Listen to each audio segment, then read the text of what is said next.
네, 할렐루야. 2월 26일 금요일입니다. 오늘은 마태복음 18장 말씀이 시작됩니다. 오늘은 1절부터 9절까지 말씀을 읽고 은혜 나누도록 하겠습니다. 그때에 제자들이 예수께 나와 이르되 천국에서는 누가 크니이까? 예수께서 한 어린아이를 불러 그들 가운데 세우시고 이르시되 진실로 너희에게 이르노니 너희가 돌이켜 어린아이들과 같이 되지 아니하면 결단코 천국에 들어가지 못하리라. 그러므로 누구든지 이 어린아이와 같이 자기를 낮추는 사람이 천국에서 큰 자니라. 또 누구든지 내 이름으로 이런 어린아이 하나를 영접하면 곧 나를 영접함이니 누구든지 나를 믿는 이 작은 자 중 하나를 실족하게 하면 차라리 연자맷돌이 그 목에 달려서 깊은 바다에 빠뜨려지는 것이 나으니라. 실족하게 하는 일이 있으므로 말미암아 세상에 화가 있도다. 실족하게 하는 일이 없을 수는 없으나 실족하게 하는 그 사람에게는 화가 있도다. 만일 네 손으로 네 발이 너를 범죄하게 하거든 찍어내버리라. 장애인이나 다리 저는 자로 영생에 들어가는 것이 두 손과 두 팔을 가지고 영원한 불에 던져지는 것보다 나으니라. 만일 네 눈이 너를 범죄하게 하거든 빼어내버리라. 한 눈으로 영생에 들어가는 것이 두 눈을 가지고 지옥불에 던져지는 것보다 나으니라. 아멘. 자, 제가 가지고 있는 성경을 화면으로 보시겠지만 예수님께서 하신 말씀을 직접 인용한 부분을 붉은색으로 인쇄해 놓았습니다. 그래서 지금 이제 18장에는 예수님의 말씀이 계속돼서 이어지고 있죠. 18장 전체가.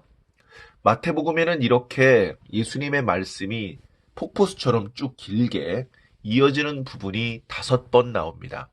우리가 지금까지 묵상을 이미 했던 5, 6, 7장 산상수훈이라는 이름이 붙어있는 말씀이 그랬고요.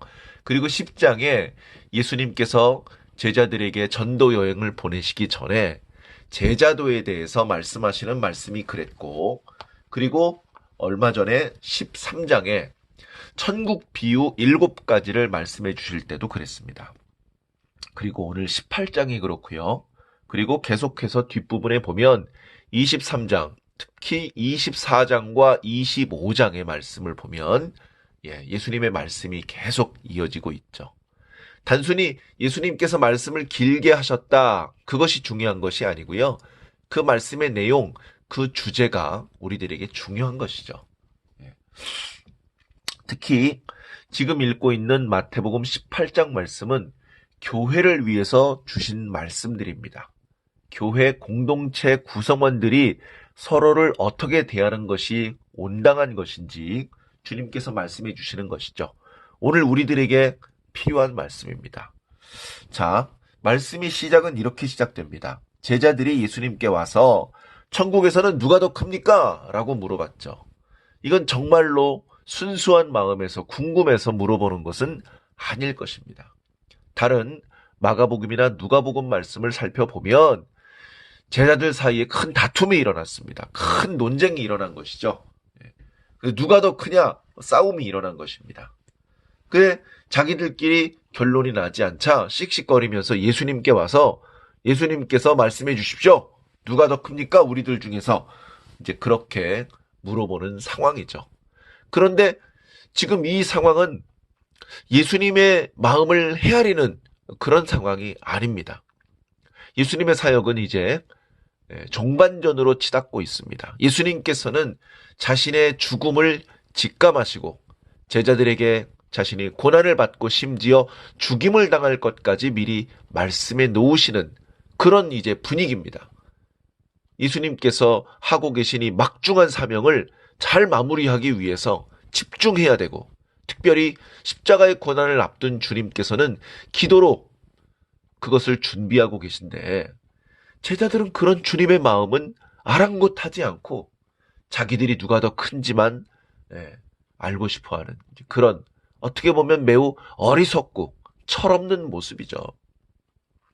물론 예수님께서 앞부분에 천국에서 누가 더 크다 또는 작다라는 그런 식의 설명을 하신 적이 있습니다. 예.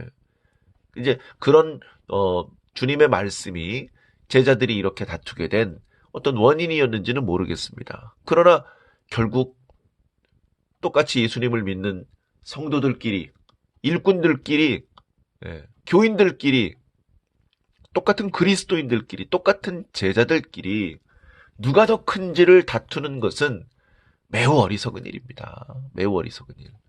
당시 사람들이 가지고 있었던 계급의식, 계층의식, 그러거나 제자들이 지금 가지고 있는 것이나 무슨 차이가 있겠습니까? 상당히 실망스럽고 답답한 모습이죠. 그러나 예수님께서는 그 답답한 마음, 그것을 잘 참으시고 제자들에게 자상하게 설명해 주십니다. 오늘 주시는 예수님의 말씀은 바로 앞에 조금 전에 누가 더 크냐고 다투었던 제자들에게 말씀하시는 말씀뿐 아니고 먼 훗날 교회가 세워지고 그 교회 구성원 안에서 때로 아웅다웅할 수도 있는 오늘 우리들에게 주신 말씀이기도 하다는 것을 꼭 기억해 주시기를 바랍니다. 자, 주님께서는 어린아이 한 명을 제자들 앞에 세워 보여주셨습니다. 진실로 너희에게 이르노니 너희가 돌이켜 어린아이와 같이 되지 않으면 결코 천국에 못 간다. 지금 크고 작고가 문제가 아니다. 천국에 가지도 못한다. 그런데 어린아이와 같이 돼야 된다라고 말합니다. 자, 예수님의 제자들 중에 베드로처럼 나이가 제법 많은 제자들도 있었고 요한처럼 제법 젊은 제자들도 있었지만 어린아이는 없었습니다. 자, 어린아이가 되어야 한다. 이렇게 말한다면 아무도 어린아이는 될 수 없습니다. 시간을 거스를 수는 없는 것이죠. 그래서 예수님의 말씀을 자세히 보면 어린아이가 되어야 한다 라고 말하지 않으셨고 이 어린아이들과 같이 되어야 한다 라고 말합니다. 이게 무슨 말이지? 어린아이들과 같아야 된다? 자세한 설명은 그 다음 구절에 나타나죠. 4절에 그러므로 누구든지 이 어린아이와 같이 자기를 낮추는 사람이 천국에서 큰 자니라. 너희들 큰 자가 되고 싶어하지?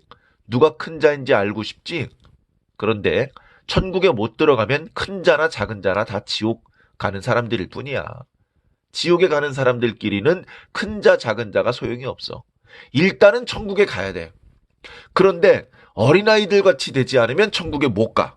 일단 천국에 가야 되고 천국에 가서도 스스로 자기를 낮추는 사람이 큰 자야.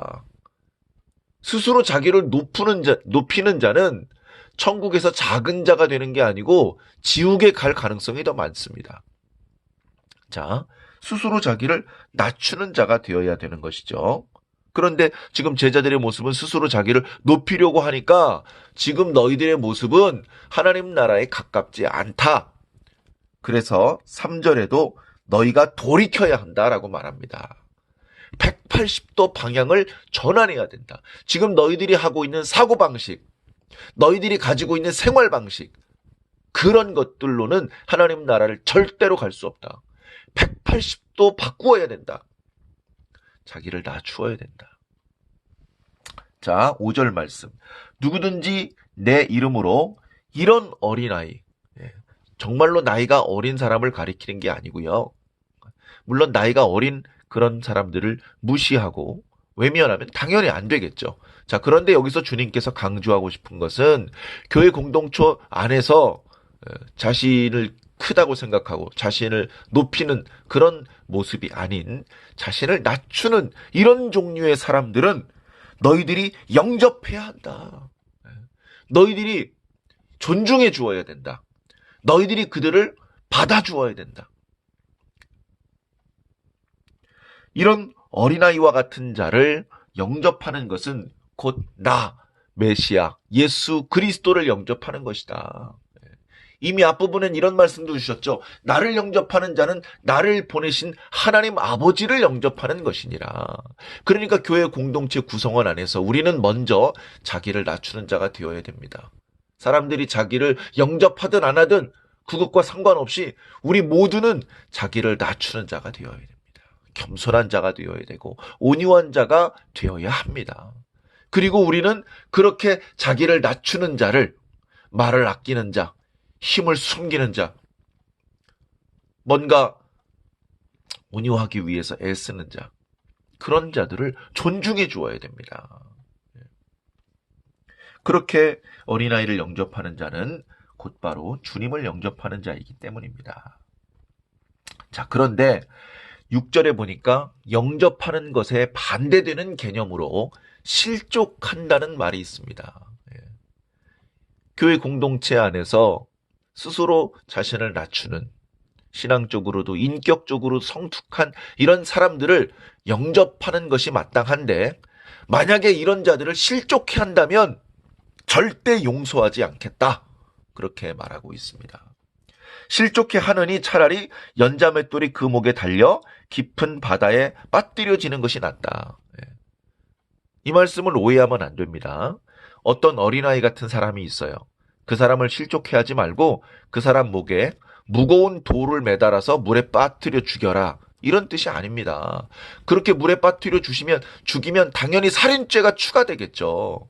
그런 죄를 저질러도 된다는 말씀이 아닙니다.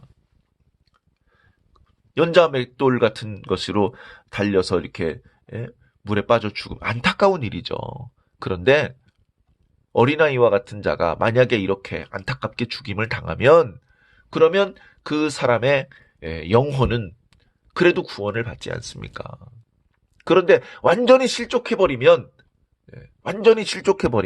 상처를 받고 그 사람이 가지고 있던 신앙마저 잃어버리게 되면 그 사람은 육체뿐 아니라 영혼도 죽게 되는데, 그러면 실족시킨 사람은 육체만 죽인 것이 아니라 영혼까지 죽인 절대로 용서할 수 없는 죄인이 되고 마는 것입니다. 7절에 실족하게 하는 일이 있음으로 말미암아 세상에 화가 있도다. 실족하게 하는 일이 없을 수는 없으나, 참 안타까운 일이죠. 이런 안타까운 일이 없을 수는 없답니다. 이 악한 세상의 불의와 부조리함을 말씀하시는 것인데요. 자, 그런데 그런 일이 발생이 되면 실족하게 하는 그 사람에게는 큰 화가 있도다.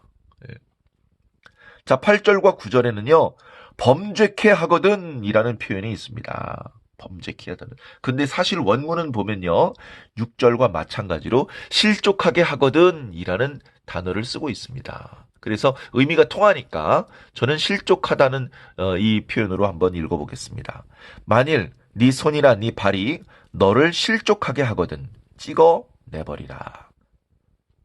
9절, 만일 네 눈이 너를 실족하게 하거든 빼어내버리라.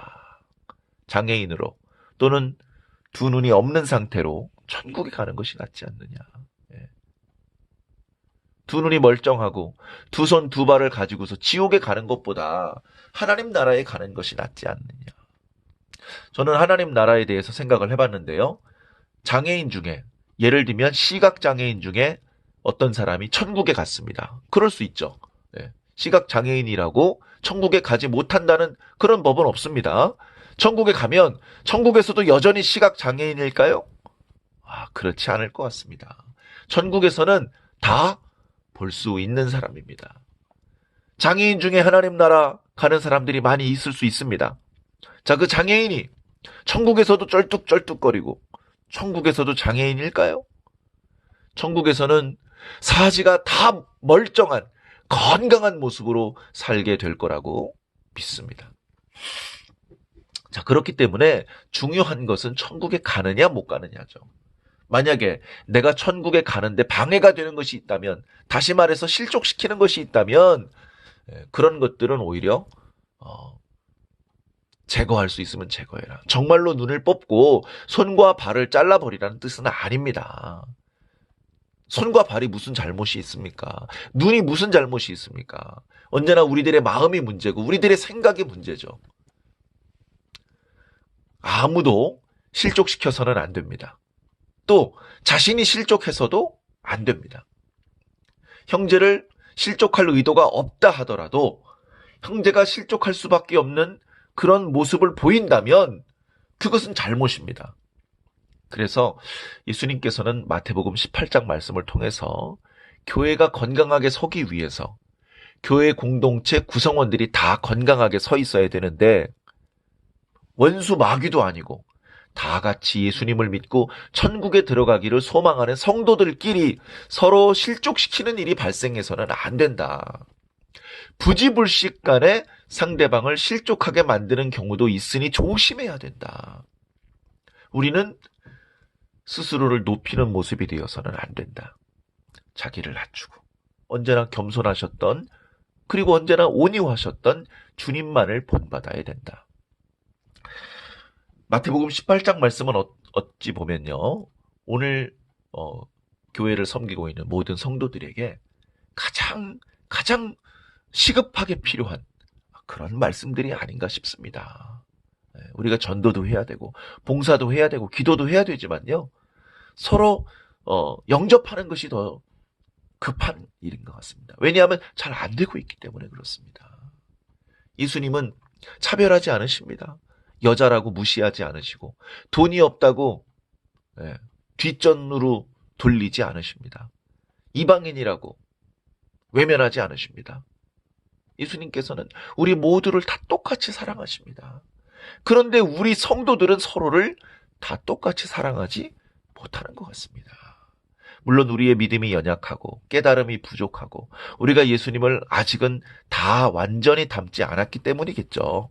자, 그러나 예수님을 닮기 위해 더 노력을 해야 되고요. 우리의 이런 연약함, 부족함, 모자람이 형제를 실족하게 하는 일로 이어진다면 그것은 용서받지 못하는 죄가 될 수도 있기 때문에 우리는 이 말씀을 어쩌면 더 시급하게 생각해야 될 것입니다. 사랑하는 성도 여러분, 우리는 서로를 영접하고 있습니까? 우리가 혹시 나도 모르게 서로에게 실족거리가 되고 있지는 않습니까? 그러면 안 된다는 것을 알고 있으면서도 스스로를 높이려고 하지 않습니까? 큰 자가 되고 싶어 하지 않습니까? 스스로 자신을 낮추는 모습을 회복하시기를 부탁을 드립니다. 절대로 의도했던 의도하지 않았던 형제를 실족하게 만드는 그런 모습이 우리들에게 남아있지 않도록 잘 주의하여 돌아보시기 바랍니다.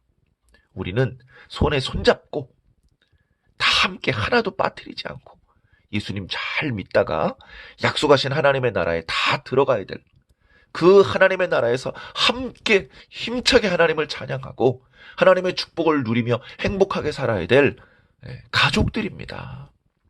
서로를 조금 더 진심으로 사랑해 주시고 넓은 마음으로 이해해 주시고 때로는 사랑하기 때문에 책망도 필요하겠지만 서로를 상처를 주어서 넘어뜨리게 하는 일이 절대로 나타나지 않도록 우리가 서로를 사랑하라고 말씀하신 주님의 말씀을 온전히 순종하는 아름다운 교회 공동체의 모습으로 그렇게 나아가기를 바랍니다. 그것이 주님께서 원하시는 바고 우리가 바라는 바고 그리고 그런 우리의 모습이 세상을 부끄럽게 만들고 세상을 주님께 돌아오게 만드는 방법입니다. 요한복음 말씀 묵상을 통해서 우리가 묵상했던 말씀 기억나듯이 너희가 서로 사랑하라. 이렇게 너희가 서로 사랑할 때에 사람들이 너희가 내 제자라는 것을 알게 될 것이다 라고 주님 말씀하지 않으셨습니까? 사랑하는 성도 여러분, 서로 사랑합시다. 그리고 서로 좀 더 잘 사랑하기 위해서 자신을 낮추고 상대방을 영접하고 배려하고 존중할 수 있는 그런 멋있는 그리스도인들이 모두 되시기를 주님 이름으로 간절히 축원합니다. 아멘.